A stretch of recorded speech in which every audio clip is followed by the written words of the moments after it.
For today's video ay gagawa tayo ng tacos. Kailangan lang natin ng taco shell, taco seasoning, sour cream light, minced beef. Naluto ko na yan guys. Shredded cheese, parsley, bell pepper, and romaine. So all we need is fry the beef.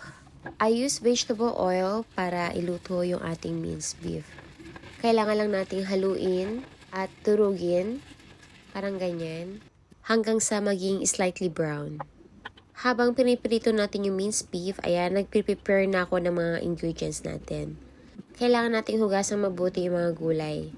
Ayan, chinap ko ng maliliit yung parsley. Isunod naman natin yung bell pepper. Minced din siya guys. Pero nasa sayo na din kung paano mo siya hiwain. Pwede mo rin siyang hiwain ng pahaba pero maninipis.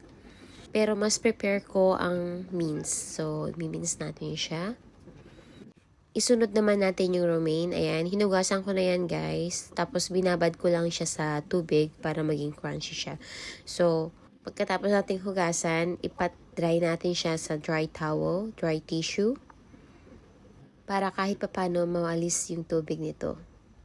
Then, hihiwain mo lang siya ng strip. Pero dapat maninipis lang po ang hiwa. Kapag medyo brown na yung ating minced beef, ilagay na natin yung taco seasoning. Pero kailangan pala guys, yung taco seasoning, kailangan muna natin siyang ihalo sa 90 ml na tubig. Then, simmer with the fried minced beef.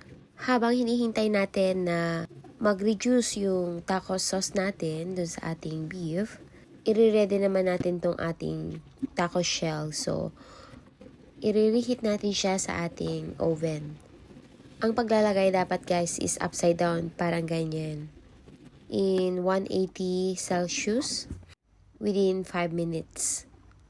Huwag niyong masyadong i-preheat yung shell kasi baka mas lalo siyang tumigas guys. At kapag ready na lahat ng ingredients, lagyan mo lang ng mga ingredients yung taco shell. Una, nilagay ko yung minced beef. Tapos, sinunod ko na yung romaine, paprika, parsley, cheese, at sour cream.